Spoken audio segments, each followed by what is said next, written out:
Cannibalism, the act of eating a member of one's own species. It is as brutal and bizarre as it gets. And make no mistake, humans are not exempt from the practice. In fact, humans have been practicing cannibalism for as long as there have been humans. It is very probable that each and every single person reading this is descended from cannibals, and if you do the math, it makes sense that chasing your family tree back far enough, you would find someone who would either have been forced to cannibalize to survive or who did it because they just thought it was the right thing to do. Luckily, cannibalism isn't very popular today and is relegated to marginalized cultures and a few depraved individuals, but every once in a while, someone comes along and shocks us with an insatiable thirst for the blood of their own kind, for human blood. This isn't just another serial killer list with Jeffrey Dahmer or Albert Fish. These are various Americans from vastly different walks of life, forever linked by one life decision from which they would become inseparable. They each chose, for different reasons, to eat the flesh of other people. Here are 10 terrifying, lesser-known American cannibals. Number 10. Levi Boone Helm.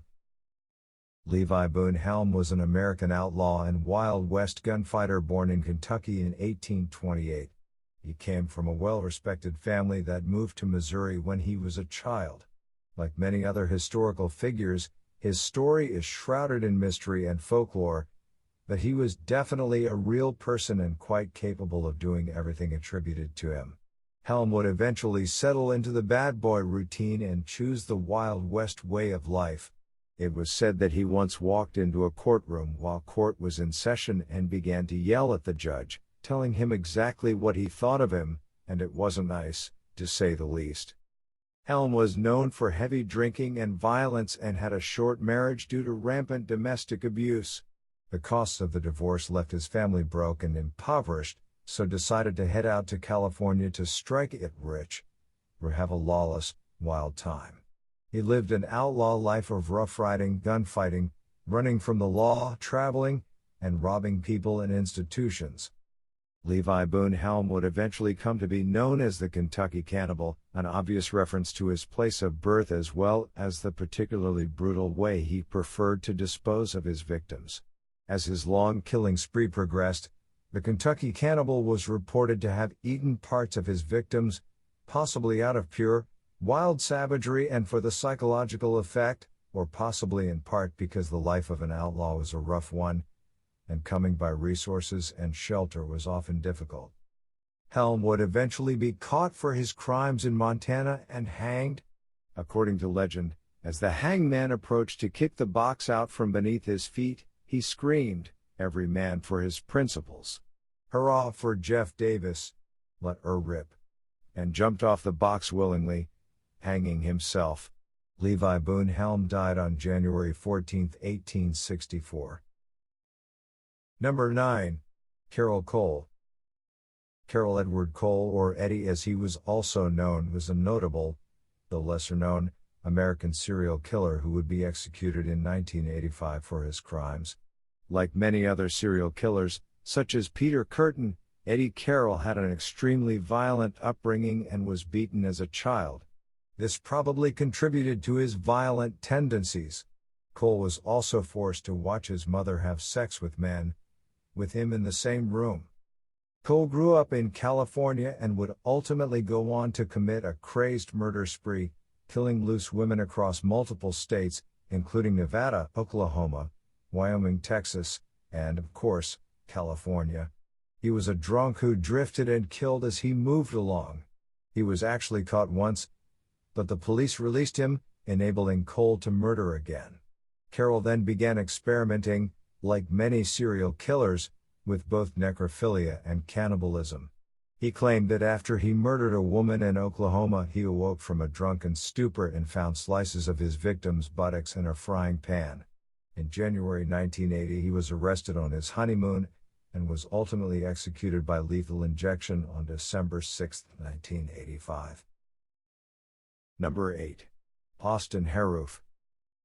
An unusual inclusion on this list is a young Florida man named Austin Hairroof. Hairroof wasn't a rugged outlaw or a brutal serial killer. He was otherwise a good kid, a young man from Florida who attended Florida State University and had a bright future ahead of him. He suddenly killed and cannibalized 2 people for a completely different reason: drugs. After the double homicide and act of cannibalism, police were shocked to find no illicit drugs in Austin Hairroof's system. But what they didn't know was what they didn't test for: a synthetic drug known as flakka, which can cause temporary psychosis and superhuman strength. It's like PCP in those respects, and at the time in 2016, police and authorities were just starting to wake up to the reality of synthetic drugs. Number 7. Alfred Packer. Alfred Packer was another American cannibal of old, born on January 21, 1842. He joined the Union Army in the Civil War but would soon be discharged, due to seizures from epilepsy. Like many others at the time, Packer made the executive decision to pack up shop and head west for a brand new start at a brand new life. A native of Pennsylvania, he headed westbound and ended up in Colorado with a group of 21 people in early 1874. On February 9, against the suggestions of locals who had taken them in for refuge, Packer and 5 other men set out to cross the Colorado mountains in the middle of a particularly brutal winter, chasing their dreams and throwing caution to the wind. A blizzard hit them shortly after their departure, and the team was trapped in deep snow and ice, and endured freezing temperatures. On April 16, Packer arrived at Los Pinos Indian Agency alone. It was only a matter of time before other party members from the original 21 began turning up and were skeptical of his story that a storm had killed everyone but him. Packer moved on to Saguache. Townsfolk noticed him spending large sums of money as if he had just won the jackpot. Packer was detained after enough suspicion had been aroused, and he concocted 2 separate accounts of what happened to the party. At first, he said they slowly died off from starvation and the brutal cold, and he ate their corpses to survive. Pressed further, he admitted to actually killing one of the party members, though he said it was in self-defense. When a search party turned up the corpses of the other 5 men, it was noted that Packer's story didn't jibe with the way the bodies were found. He was arrested and brought up on murder charges. Packer escaped the jail and fled, but he ended up being apprehended 9 years later and held to stand trial. Due to the particularly brutal nature of his crimes, Alfred Packer was sentenced to death. He appealed and was sentenced to 40 years in prison for manslaughter. After serving 17 years, he was released to live out the rest of his days a free man. Alfred Packer died of dementia in 1907. Number 6. Nathaniel Barjona. This man was the filthiest of the filthy, the lowest of the low. Nathaniel Barjona, born as David Paul Brown, was a child molester, probable murderer, and, of course, a cannibal. After a history of attempted child lurings in Massachusetts, Barjona was caught disguising himself as a police officer in 1974, trying to kidnap a young boy. He impersonated an FBI agent in 1977 and kidnapped 2 boys. One managed to escape, and Barjona was arrested and ultimately sentenced to 18 to 20 years in prison.